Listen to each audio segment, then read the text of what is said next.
ಆದಾಗ ಇಲ್ಲಿ ಯಾರೋ ಒಬ್ಬ ಗಜ್ನಿ ಮಹಮ್ಮದ್ ಬಂತ ಅಂತ ಹೇಳ್ತಾರೆ, ದಂಡಯಾತ್ರೆ ಅವ್ ಬಿಟ್ಬಿಟ್ಟು ಓಡೋಗ್ಬಿಟ್ರಂತೆ, ದೇವರು ಕೂಡ ಎತ್ಕೊಂಡು ಓಡೋಗ್ಬಿಟ್ರು ಅಂತ ಹೇಳ್ತಾರೆ. ನಮಸ್ಕಾರ ಬಂಧುಗಳೇ, ತಮ್ಮೆಲ್ಲರಿಗೂ ಜನಜಾಗೃತಿ ಪಬ್ಲಿಕ್ ಚಾನಲ್ಗೆ ಆಧಾರದ ಸ್ವಾಗತ.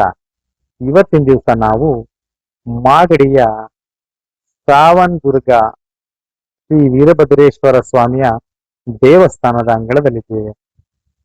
ಈ ದೇವಸ್ಥಾನದ ಕಿರು ಪರಿಚಯವನ್ನ ನಿಮಗಾಗಿ ಬನ್ನಿ ಈ ಒಂದು ದೇವಸ್ಥಾನದ ಪರಿಚಯವನ್ನ ಮಾಡಿಕೊಳ್ಳೋಣ.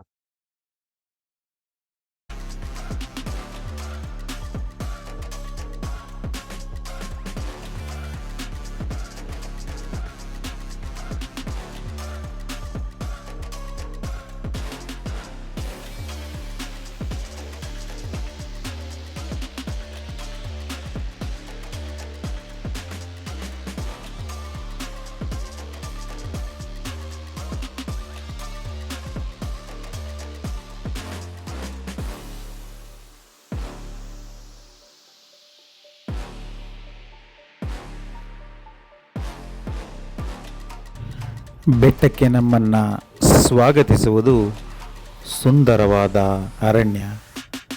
ಹಾಗೆಯೇ ಸ್ವಲ್ಪ ಮುಂದೆ ನಡೆದರೆ ನಮ್ಮ ಕಣ್ಣ ತುಂಬ ಕಣ್ಣು ಹಾರಿಸಿದಷ್ಟೂ ಕಾಣುವ ತಾವರೆ ಹೂವಿನ ಕೊಳ, ಕಮಲದ ಕೊಳ.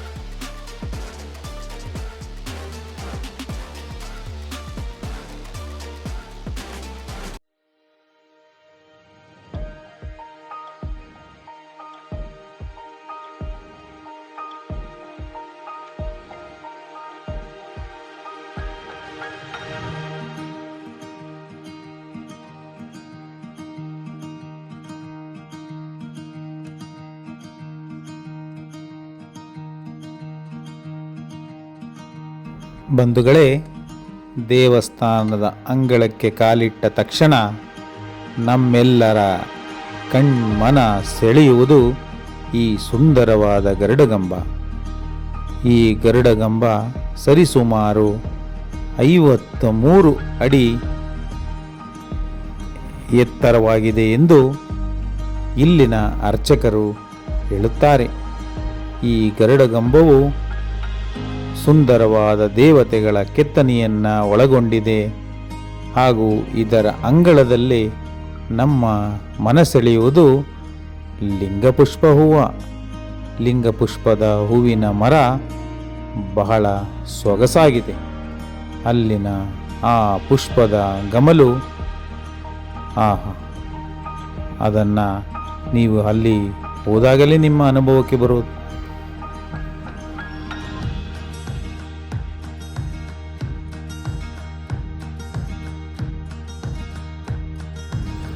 ಇಲ್ಲಿನ ಸುಂದರವಾದ ಬೃಹದಾಕಾರದ ಬಂಡೆಗಳು ನಾನಾ ರೀತಿಯ ಕಲ್ಪನೆಯನ್ನು ಮೂಡಿಸುತ್ತವೆ.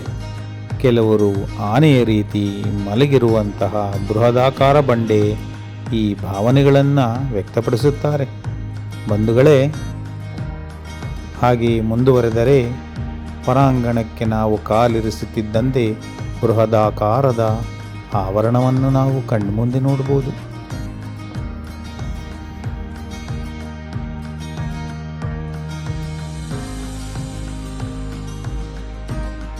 ದೇವಸ್ಥಾನಕ್ಕೆ ನಮ್ಮನ್ನು ಸ್ವಾಗತಿಸುವುದು ಎರಡೂ ಬದಿಯಲ್ಲಿ ಇರತಕ್ಕಂತಹ ವೀರಭದ್ರ ಸ್ವಾಮಿಯ ಮೂರ್ತಿಗಳು.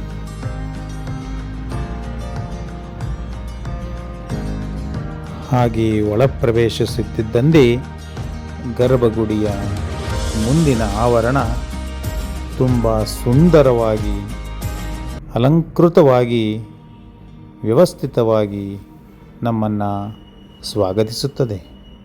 ಪ್ರಥಮವಾಗಿ ಪ್ರಥಮ ದೇವ ಶ್ರೀ ವಿನಾಯಕರು ನಮ್ಮನ್ನು ಸ್ವಾಗತಿಸುತ್ತಾರೆ. ನಾವು ಆ ವಿನಾಯಕರಿಗೆ ಕೈ ಮುಗಿದು ಮುಂದೆ ಸರಿಯೋಣ. ಹಾಗೆಯೇ ಮುಂದುವರೆದರೆ ನಮ್ಮ ಮುಂದೆ ಕಾಳಮ್ಮನವರು ನಂತರ ಪ್ರತ್ಯಕ್ಷವಾಗಿರುವುದು ಶ್ರೀ ವೀರಭದ್ರ ಸ್ವಾಮಿ. ಆ ವೀರಭದ್ರ ಸ್ವಾಮಿಯ ಸೌಂದರ್ಯ ನೋಡಲು 2 ಕಣ್ಣುಗಳು ಸಾಲದು. ಆ ಸ್ವಾಮಿಯನ್ನು ನೋಡುತ್ತಾ ಹಾಗೆಯೇ ಮೈಮರೆತು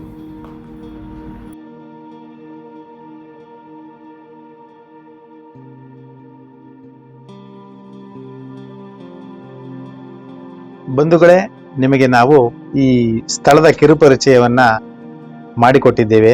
ಮತ್ತೆ ಇಲ್ಲಿನ ಪುರೋಹಿತರಾದಂತಹ ಮೃತ್ಯುಂಜಯ ಆರಾಧ್ಯರವರು ಇಲ್ಲಿನ ಈ ಜಾಗದ ಬಗ್ಗೆ ನಿಮಗೆ ಮಾಹಿತಿಯನ್ನ ಕೊಡ್ತಾರೆ. ಬನ್ನಿ ಅವರೊಂದಿಗೆ ನಾವು ಸಂದರ್ಶನ ಮಾಡೋಣ.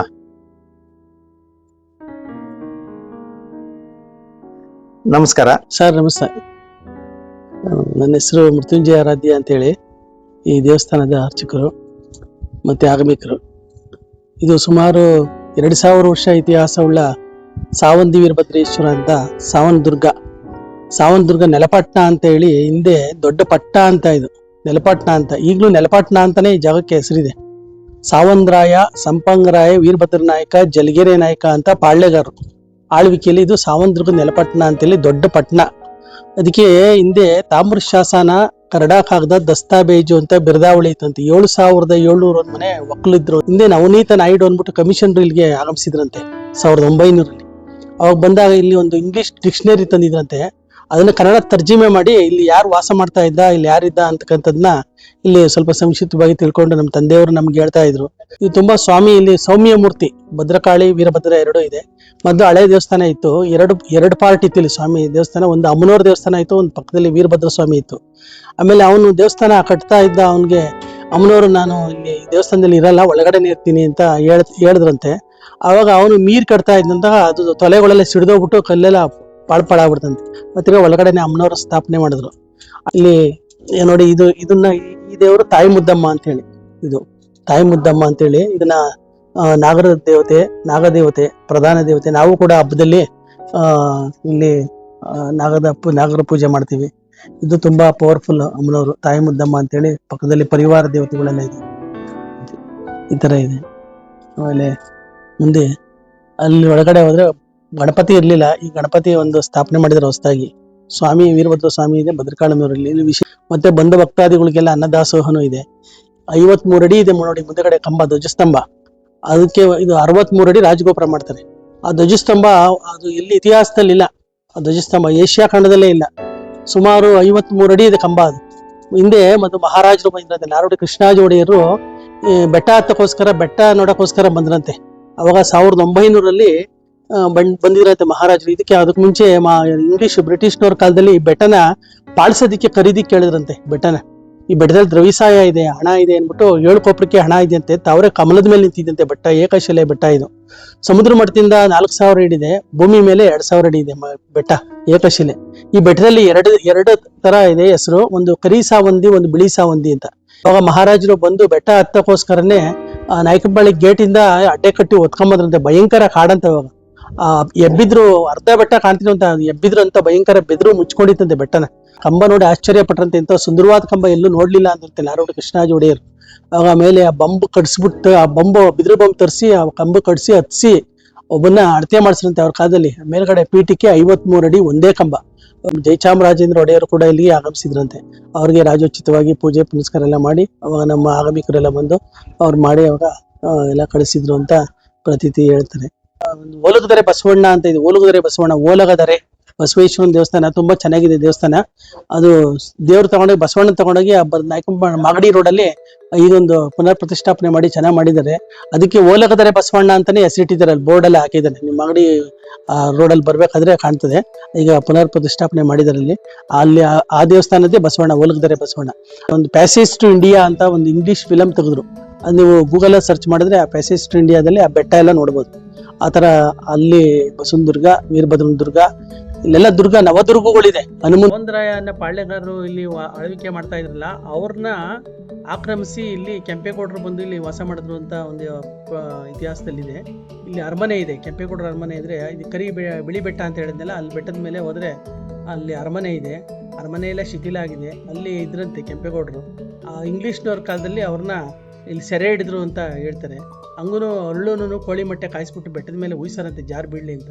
ಹಾಗೂ ಬಿಡ್ದಂಗೆನೇ ಅವ್ರನ್ನ ಇಲ್ಲಿ ಸೆರೆ ಹಿಡಿದು ಕೆಂಪೇಗೌಡರನ್ನ ಮುಳುಪಂಜಕ್ಕೆ ಹಾಕೊಂಡು ತಗೊಂಡೋದ್ರು ಅಂತ ಒಂದು ಪ್ರತೀತಿ ಇದೆ. ಕೆಂಪೇಗೌಡರು ಮಾಗಡಿ ಕೆಂಪೇಗೌಡರು ಅಂತ ಪ್ರಸಿದ್ಧಿ. ರಂಗನಾಥ ಸ್ವಾಮಿ ಅಲ್ಲಿ ತಿರುಮಲ್ಲೇಶ್ವರ ಅಂತೇಳಿ ಮಾಗಡಿಲಿ ತಿರುಮಲ್ಲೇಶ್ವರ ಅಂತೇಳಿ ಸೋಮೇಶ್ವರನ ದೇವಸ್ಥಾನ ಅಂತೇಳಿ ಅದನ್ನ ಅಭಿವೃದ್ಧಿ ಮಾಡಿದ್ದಾರೆ. ಆಮೇಲೆ ನಂತರ ಅಲ್ಲಿ ಸಾಲಿಗ್ರಾಮ ಇದೆ, ತಿರುಮಲೆಯಲ್ಲಿ ಸಾಲಿಗ್ರಾಮ ಇದೆ, ಅದು ತಿರುಮಲ್ಲೇಶ್ವರ ಅಂತೇಳಿ ಶಿವಲಿಂಗು ಇರೋದಲ್ಲಿ ಸಾಲಿಗ್ರಾಮ. ಈಗಲೂ ಕೂಡ ಅಲ್ಲಿ ಸಾಲಿಗ್ರಾಮ ಇದೆ. ಮುಂದೆಗಡೆನೂ ಕೂಡ ಬಸವಣ್ಣನೂ ಇದೆ ಅಲ್ಲಿ ತಿರುಮಲಿಗೆ ಹೋದ್ ನೋಡಿದ್ರೆ. ಆವಾಗ ತಿರ್ಗಿ ಅದನ್ನು ಮುಂದೆ ರಂಗನಾಥನ ಪ್ರತಿಷ್ಠಾಪನೆ ಮಾಡಿದ್ರು ಅಂತ ಹೇಳ್ತಾರೆ. ಆಮೇಲೆ ಸೋಮೇಶ್ವರನ ದೇವಸ್ಥಾನ ಅಭಿವೃದ್ಧಿ ಮಾಡಕ್ಕೆ ಹೋಗ್ತಾರಂತಲ್ಲಿ. ಸೋಮೇಶ್ವರನ ದೇವಸ್ಥಾನ ಎಷ್ಟು ಅಭಿವೃದ್ಧಿ ಮಾಡಿದ್ರು ಅಲ್ಲಿ ರಾಜಗೋಪುರ ಈಗಲೂ ಆಗಿಲ್ಲ. ಆ ರಾಜಗೋಪುರ ಎಷ್ಟೇ ಕಟ್ಟಿದ್ರು ಸಿಡ್ಲು ಹೊಡೆದು ಬಿದ್ದೋಗೋದಂತೆ. ಈಗ ಮುಂದೆ ರಾಜಗೋಪುರ ನಿರ್ಮಾಣ ಆಗೇ ಇಲ್ಲ. ಮುಂದೆ ಒಂದು ಬಸವಣ್ಣ ಮಾಡಿದ್ದಾರೆ, ಒಂದು ಮುಖಮಂಟಪ ಮಾಡಿದ್ದಾರೆ ಅಷ್ಟೇ. ಆವತ್ತಿಗೆ ಅದಕ್ಕೂ ಅದೇನೋ ಒಂದು ಇದಾಗಿ ಈಗ ಅಲ್ಲಿ ರಂಗನಾಥ ಸ್ವಾಮಿನ ಅಲ್ಲಿ ತಿರುಮಲ್ಲೇಶ್ವರನ ಮೊದಲು ಸಾಲಿಗ್ರಾಮ ಅದು ಪೂಜೆ ಮಾಡಿನೇ ಅಲ್ಲಿ ನಂತರದಲ್ಲಿ ಪಶ್ಚಿಮ ವೆಂಕಟಾಚಲಪತಿ ಅಂತೇಳಿ ರಂಗನಾಥ ಸ್ವಾಮಿನ ಪ್ರತಿಷ್ಠಾಪನೆ ಮಾಡಿದ್ದಾರೆ. ಕೆಂಪೇಗೌಡರು ಇಲ್ಲಿ ವಾಸ ಮಾಡಿದ್ರು ಅಂತ ಹೇಳ್ತಾರೆ ಅಷ್ಟೇ. ಕೆಂಪೇಗೌಡರಿಂದ ಇತಿಹಾಸ ಇಲ್ಲೇನು ಜಾಸ್ತಿ ಇಲ್ಲಿ ಬರೋದಿಲ್ಲ. ಇಲ್ಲಿ ಏನು ಹೇಳ್ತಾರೆ ಕೆಲವರು, ಒಬ್ಬೊಬ್ರು ಒಂದೊಂಥರ ಇಲ್ಲಿ ಹೇಳ್ತಾರೆ ಇತಿಹಾಸ.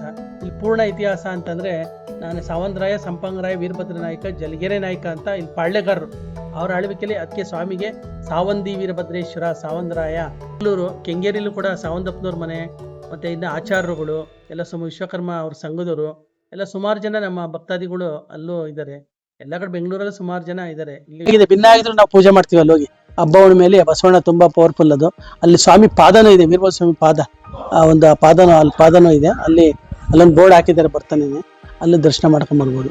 ಆ ತರ ಹೇಳಿ ದೇವಸ್ಥಾನದ ಇತಿಹಾಸ ಇಷ್ಟು ಹೇಳ್ಬೋದು ಸರ್. ತುಂಬಾ ಧನ್ಯವಾದಗಳು.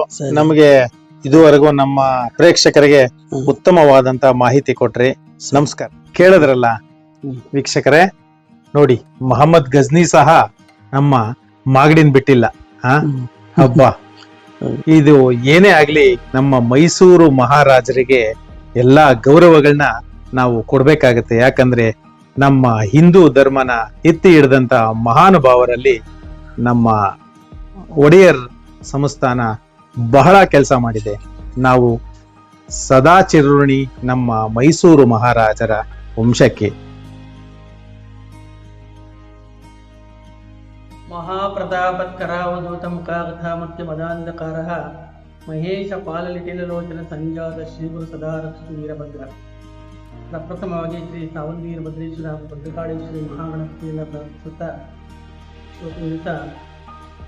ಅನ್ನಪೂರ್ಣೆ ಸದಾಪೂರ್ಣೆ ಶಂಕರ ಪ್ರಾಣವಲ್ಲವೇ ಜ್ಞಾನವೈರಾಗ ಸಿದ್ಧತ್ವಂ ಶಿಶಾಂತ ಪಾವನೆ. ನಮ್ಮ ಕ್ಷೇತ್ರದಲ್ಲಿ ಶ್ರೀ ಕ್ಷೇತ್ರ ಸಾವಂತ ವೀರಭದ್ರೇಶ್ವರ ಸ್ವಾಮಿ ಕ್ಷೇತ್ರದಲ್ಲಿ ನಿತ್ಯ ದಾಸೋಹವನ್ನು ನಾವು ಸುಮಾರು ವರ್ಷಗಳಿಂದ ಪ್ರಾರಂಭ ಮಾಡಿದ್ದೀವಿ. ಈ ನಿತ್ಯ ದಾಸೋಹ ಕಾರ್ಯಕ್ರಮ ದಿನ ನಡೆಯುತ್ತೆ. ಅನ್ನ ಸಾರು ಮತ್ತು ಪಾಯಸ, ಮಜ್ಜಿಗೆ ಎಲ್ಲ ವಿಶೇಷವಾಗಿ ಬಂದಂಥ ಭಕ್ತಾದಿಗಳಿಗೆ 12:30ಯಿಂದ 3 ಗಂಟೆವರೆಗೂ ನಿತ್ಯ ದಾಸೋಹ.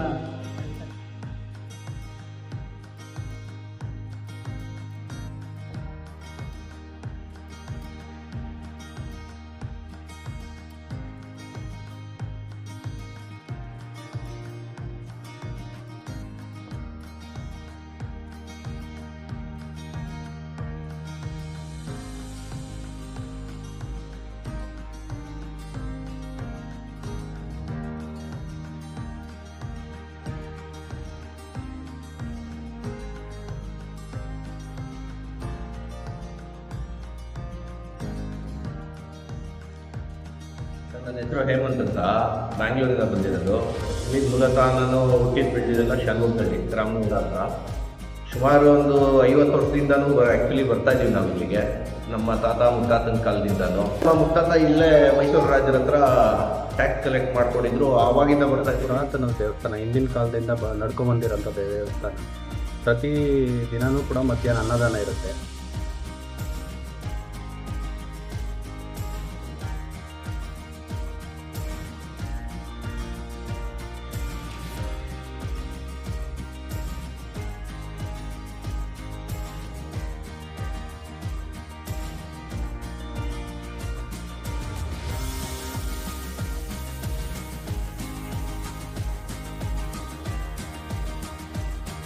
ಈ ಆವರಣದಲ್ಲಿ ಉದ್ಭವ ಆಂಜನೇಯ ಸ್ವಾಮಿಯ ಸುಂದರ ಮೂರ್ತಿಯನ್ನು ನಾವು ಕಣ್ತುಂಬ ನೋಡಬಹುದು. ಬಂಧುಗಳೇ, ಹಾಗೆ ಮುಂದುವರೆದರೆ ನಮ್ಮ ಕಣ್ಮನ ಸೆಳೆಯುವಂತಹ ದೃಶ್ಯ ಬಿದಿರಿನ ಮಳೆ. ಆ ಬಿದಿರಿನ ಒಂದು ಒಳಗೆ ಪ್ರವೇಶಿಸಿದರೆ ಆಹಾ, ಹೊರಗೂ ಕನಿಷ್ಠ ಪಕ್ಷ 5 ಡಿಗ್ರಿ ಟೆಂಪ್ರೇಚರ್ನ ವ್ಯತ್ಯಾಸ ಕಾಣಬಹುದು. ಅಷ್ಟು ತಣ್ಣನೆಯ ಅನುಭವ ನಮಗಾಗುತ್ತದೆ.